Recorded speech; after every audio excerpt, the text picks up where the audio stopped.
Dear students, this is lecture 2 on chapter 3, book 1, Gulliver's Travels. I would like to begin from the point I ended in the last lecture.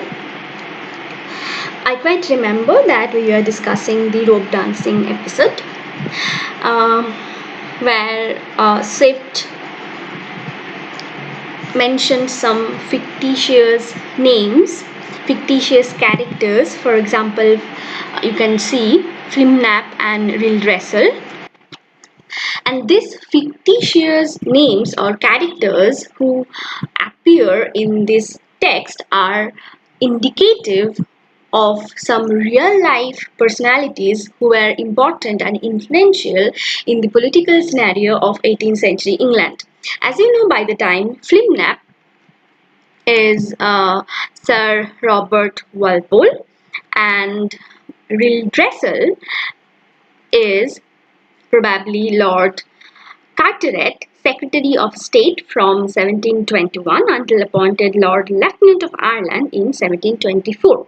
Now, Rildressel in this text is the principal secretary of private affairs. In the opinion of Gulliver, if he is not partial, Rildressel is second after the treasurer, that is Flimnap.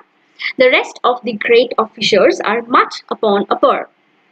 Now, in real life, Rildressel, who is Carteret, Lord Carteret, he was engaged in discovering the author of Drapier's letters.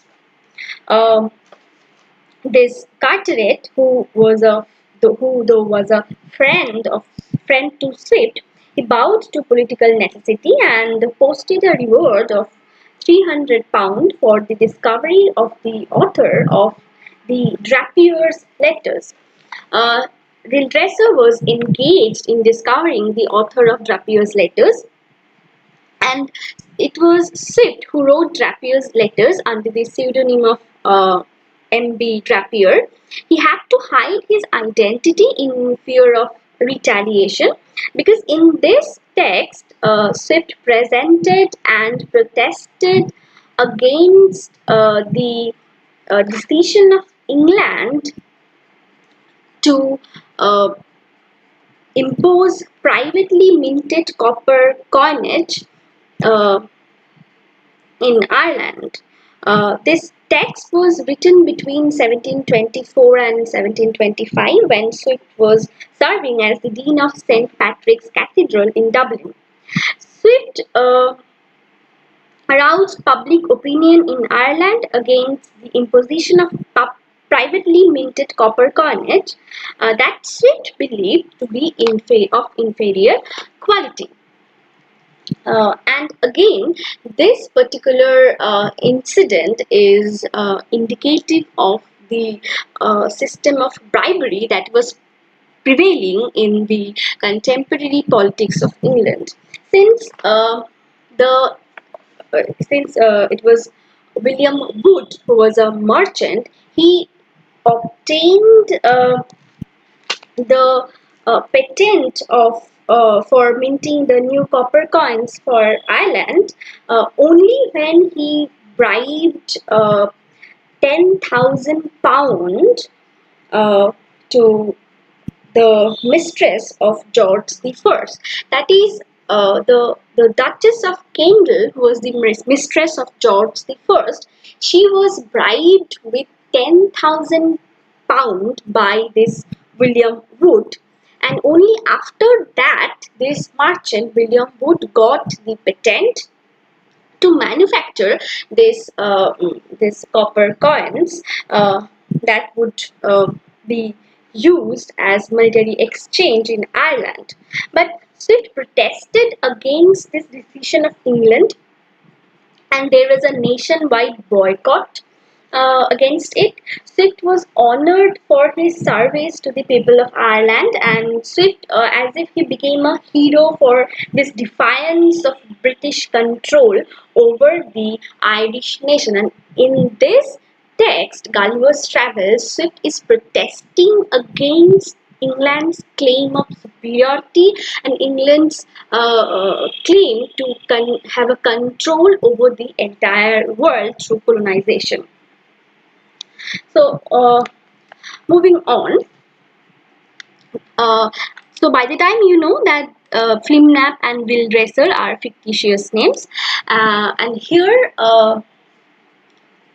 behind these fictitious names, Swift actually criticizes the political system of England, because Swift is in no mood to criticize individual political personalities. He in large criticizes the entire political system of England.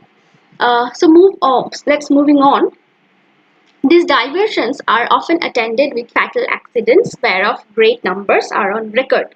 I myself have seen 2 or 3 candidates break a limb, but the danger is much greater when the ministers themselves are commanded to show their dexterity, for by contending to excel themselves and their fellows, they strain so far that there is hardly one of them who has not received a fall, and some of them 2 or 3. So the entire description points out to the fact that the field of politics is not without danger. The field of politics is marked by danger and competition. I was assured that a year or 2 before my arrival, Flimnap would infallibly have broke his neck if one of the king's cushions that accidentally lay on the ground had not weakened the force of his fall. This segment, as I have highlighted, as you can see here, our protagonist Gulliver mentions a particular incident that he learns from the Lilliputians, because this particular incident was there before his arrival in their land. And this incident indicates to again a real life or kind of a real incident that was there in the politics of England. The king's cushion actually uh, points out to Duchess of Kendal, who was the mistress of George the First, the King of England. Uh,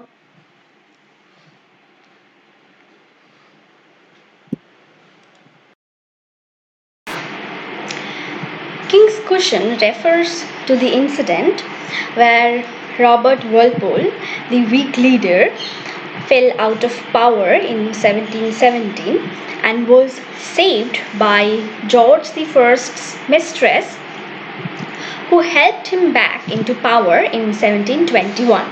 Thus, the king's pillow, or here the king's cushions, uh,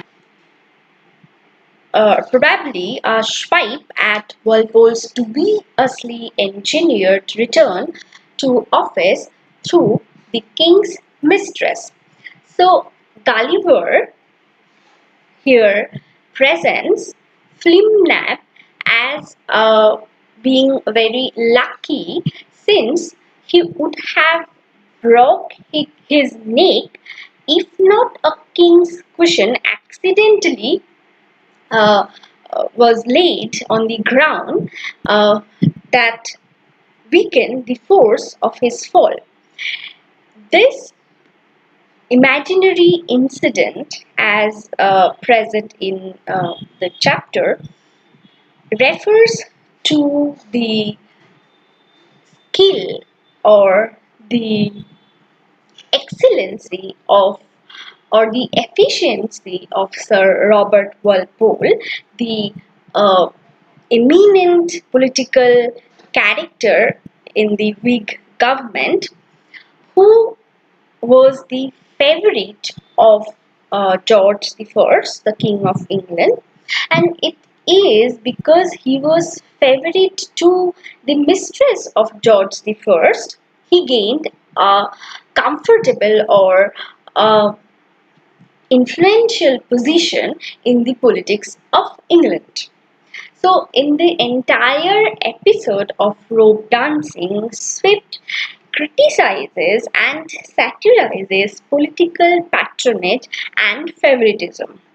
All the incidents that are there in the rope dancing episode are in one way or the other the critique of political patronage and favoritism. There is likewise another diversion which is only shown before the emperor and empress and first minister upon particular occasions. Here, Gulliver, our protagonist, moves on to describe some another diversions that are quite special because they are only presented before the emperor, empress, and some selected personalities in the court. This segment again is quite important as I have highlighted it in a different color. The emperor lays on the table three fine silken threads of 6 inches long. One is blue, the other red, and the third green. And these threads are proposed as prizes for those persons whom the emperor has a mind to distinguish by a peculiar mark of his favor. This segment is again underlined in green as it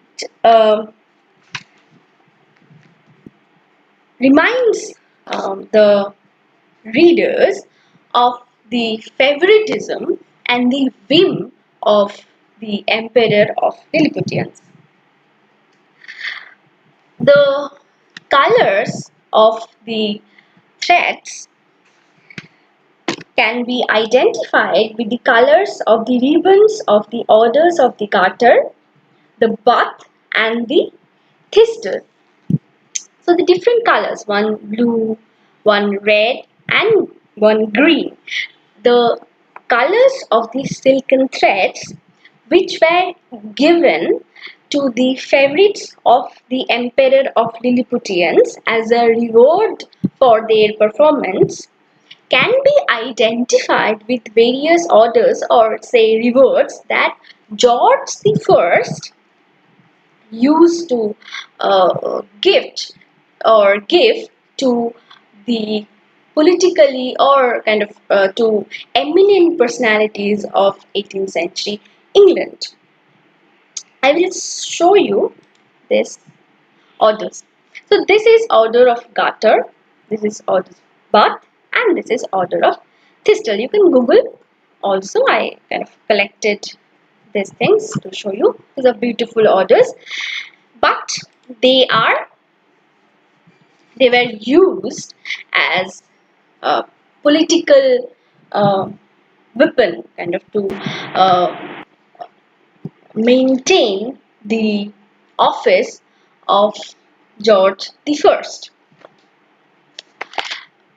So throughout this, again in this segment, Gulliver says that I have not observed the least resemblance of in any other country of the new or old world. So Gulliver was so charmed to see these diversions that he says that these were some new things that he never experienced in any of the worlds that he has been visiting.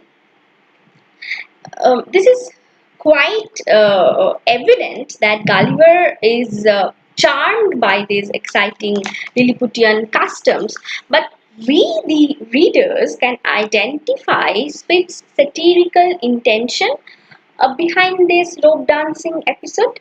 The portrayal of these courtly customs and conventions is indicative of the political corruption prevailing in 18th century England. But what is interesting here is the court members are being rewarded not for their skill of performing duties in the court offices but for their ability to please the emperor through the leaping and creeping.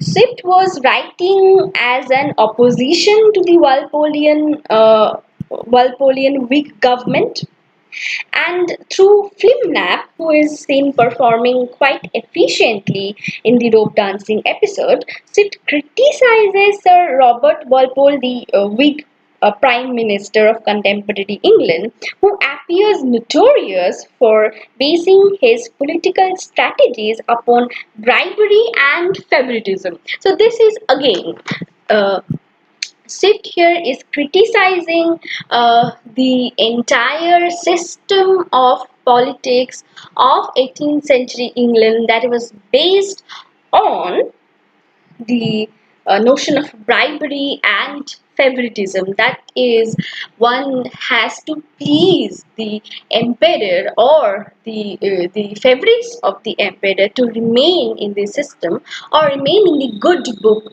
of the king and his supporters.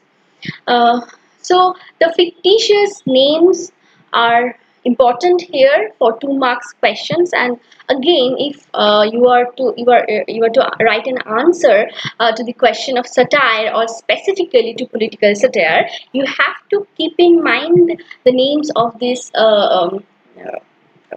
political personalities and how Swift, in what way Swift criticizes the political system in the rope dancing episode. But you have to keep in mind that Swift mentions the political personalities.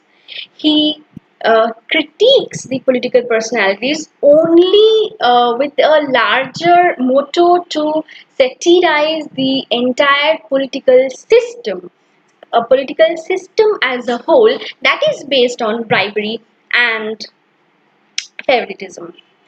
So, moving on. The horses of the army and those of the royal stables, having been daily led before me, were no longer shy, but would come up to my very feet without starting. This is again indicative of the relationship that is being established between the Lilliputians and Gulliver. Here, Gulliver mentions a particular diversion that he himself prepares to entertain the emperor of the Lilliputians. But before going to that, this segment is important because here Swift presents the military activities or military discipline of the minuscule Lilliputians. As soon as they got into order, they divided into 2 parties, performed mock skirmishes. So, what is skirmishes? Again, these are mock skirmishes. Skirmish means a kind of mock short term fight. So these are short term fights that have been prepared or that are being presented to impress the emperor, though they're minuscule. So this particular incident where they discharge blunt arrows, they drew their swords, fled and pursued, attacked and retired, and in short discovered the best military discipline I ever beheld. So the entire incident indicates that though they're minuscule, though they're very tiny, as you know, they are Lilliputians, they are only 6 inches high, but they are capable of violence. Their act of the military acts and the way they are discharging the arrows, they are drawing their shots, this indicates their knack to engage in violent activities, and the military discipline, the perfection that Gulliver witnesses in the activities, especially in the military activities of the Lilliputians, again is a critique of the Enlightenment notion of perfection, because they are performing these activities with very efficiently, very precisely, and with perfection. Now, here Gulliver describes uh, he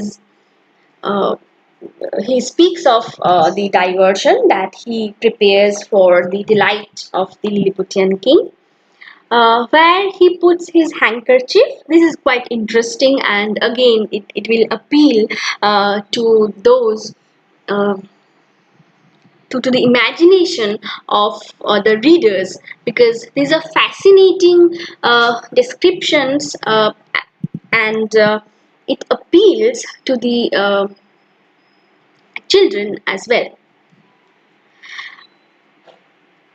Gulliver puts his handkerchief over some small upright sticks, and the emperor is pleased to see his cavalry being lifted on the handkerchief to perform maneuvers there.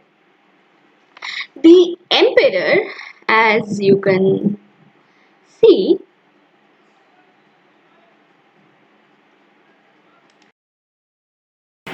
was very pleased to witness this act of diversion as planned by Gulliver, but there happened a small accident here, as you can see, an ill accident.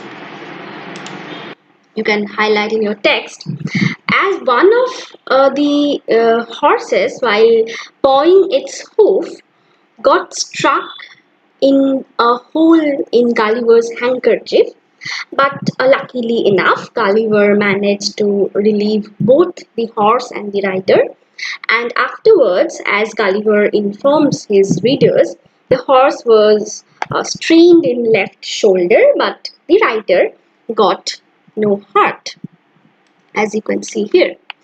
I repaired my handkerchief as well as I could. However, I would not trust to the strength of it anymore in such dangerous enterprises. So this is a sensitive and kind of kind Gulliver as he appears in the text. In the next segment, you'll come across a literary technique that Gulliver uses here, which is known as astronomy. So what is astronomy? Uh, this is a theory of defamiliarization developed by the Russian literary theorist Victor Slavorsky. He argued that for art to reach an emphatic effect, it needs to shift the borders of normality just enough so that what's normally recognized is seen in a different way. This alienation from the standard view of an object or of a situation allows one to see more possibilities present within it, thus giving one more choices both in terms of cognition and aesthetic perception. In other words, when you see something familiar that is weird, it makes you question reality and see things in a way you have never experienced before. So here Gulliver, uh, our protagonist, he is given a description, which is, I will read it out.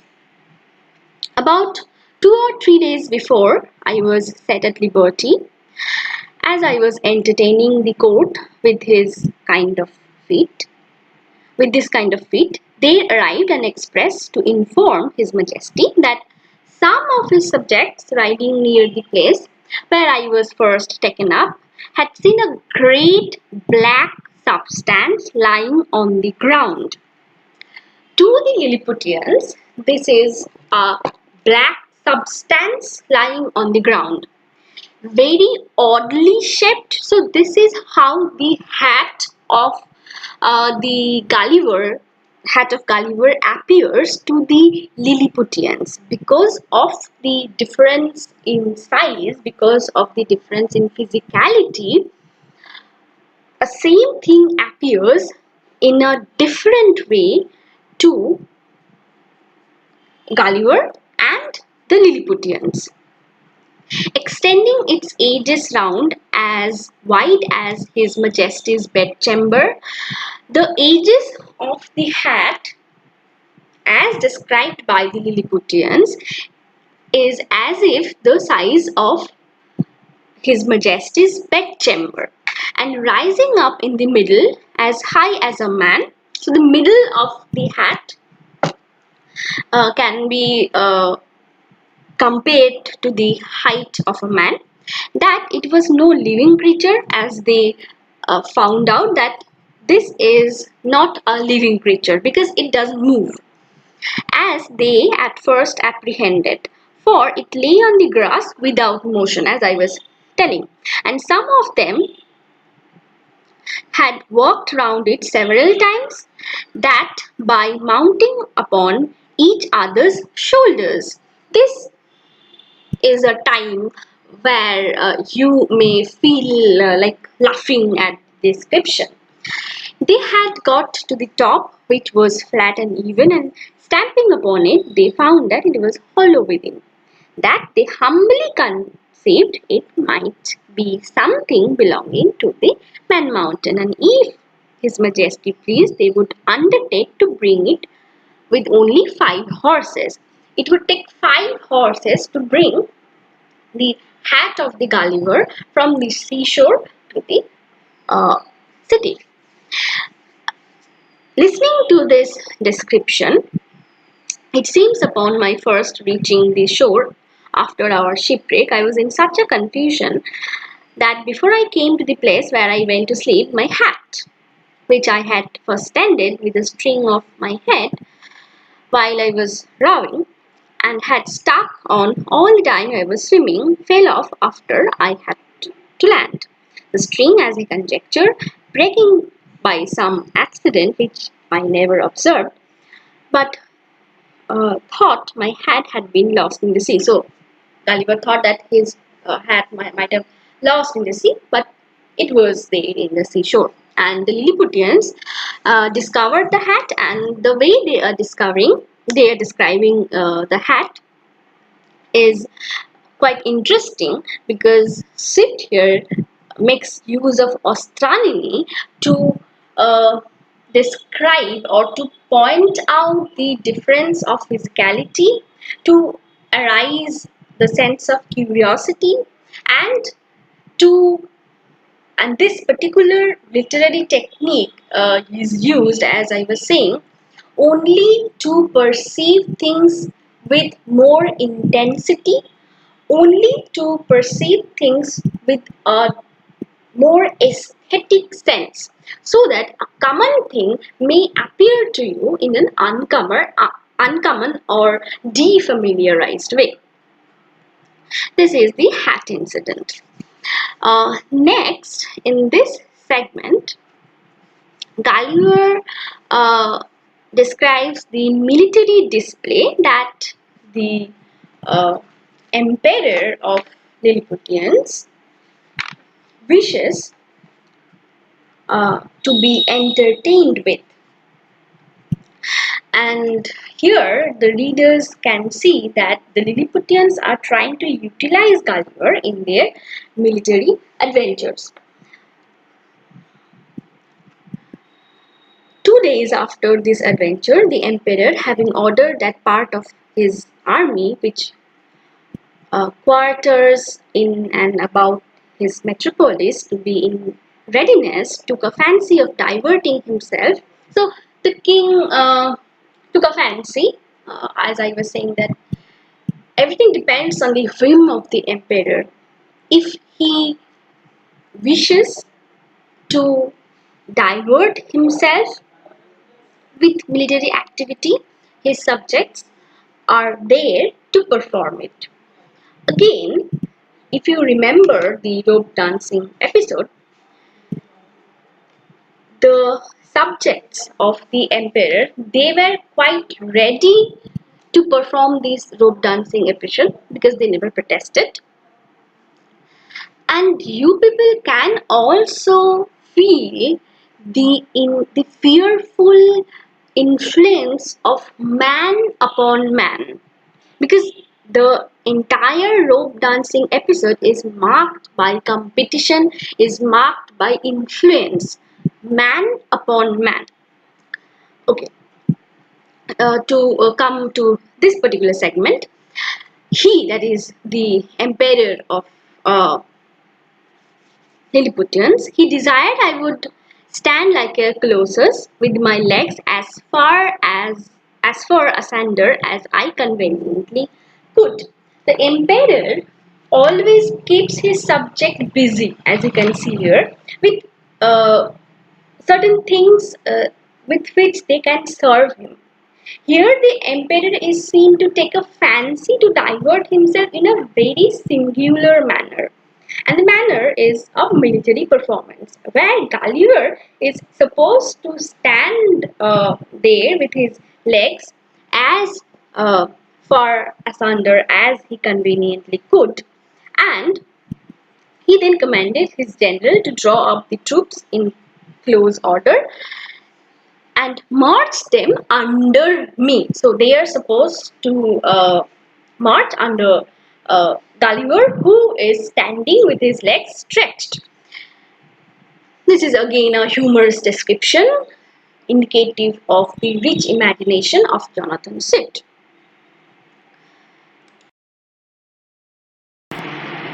This incident again speaks of the disparity of size between the Lilliputians and the Gulliver, our protagonist. The reader should begin to be aware of the use of Swift, uh, the device of presenting Lilliputians as physical pygmies. From one point of view, of course, these achievements are all the more remarkable to us in the light of their tiny stature. But when we come to consider their moral qualities, we will see that they are quite of man-sized vices. Their diminutive stature in no way diminishes their vices. Quite the contrary, it is their pygmy stature which makes all the more ironic and reprehensible the fact that they can be prideful, vicious, and cruel. As you can see in this particular segment, the things that are being presented in front of the emperor are marked by magnificence and grandeur. So everything is magnificent and grand. If you see the numbers, uh, he then commanded his general to draw up the troops in close order, the foot by 24 abreast and the horse by 16. There were drums beating, there were colors flying, and pikes advanced. The body, that is the troop, the body consisted of 3,000 foot and 1,000 horse. So there were 3,000 footmen and 1,000 horse, and there were colors, there were drums beating, and His Majesty gave order upon pain of death that every soldier in his march should observe the strictest decency with regard to my person. Uh, as you can see, what I was saying, that the entire segment or the entire act of entertaining the emperor is marked by magnificence, grandeur, strict discipline, and perfection. Here, Swift wants his readers to consider the fact that though these Lilliputians are minuscule, though they are like pygmies, though they are so small in size, do not go with their physicality, because so far as their moral character or moral attributes are concerned, they can perform man-size vices, man-size violence, and they are so proud in their uh, activities. So the difference between Gulliver the Man Mountain and the Lilliputians, Gulliver, though he is big, his Man Mountain, he is more like a giant to the Lilliputians. Despite his physical stature, he appears as very gentle and kind, while on the other hand, the Lilliputians were minuscule, were so small in size, still they are capable of vice, violence, and pride. So this is the sin of pride. Pride as a sin. This is the sin of pride and their false sense of superiority that urge them or push them to control and utilize Gulliver, the man mountain, to serve their purpose. As we will see that they will try to use Gulliver to serve their military performances. The difference between physicality, the difference of physicality between Gulliver and Lilliputians looms large. And again, it is the responsibility of the reader to find out the difference not only in physicality but also in the moral nature as prevailing in Gulliver and the Lilliputians. Moving on to the next paragraph. Here, Gulliver goes back to the description of or the process of his getting liberty because he's been chained down in the Lilliputian land. I had sent so many memorials and petitions for my liberty that His Majesty at length mentioned the matter first in the cabinet. So this is the process of the Lilliputian government or the Lilliputian political system, which appears to be intrigue, which appears to be complex and full-fledged, very perfect. As you can see here, the petition or the memorials that Gulliver had been sending, they were presented first in the cabinet, then in a full council, where it was opposed by none except Skyresh Bolgolam. Who is this Skyresh Bolgolam? Let me tell you. Skyresh Bolgolam, probably he could be the Earl of Nottingham, the peer who opposed Swift's candidacy for bishop.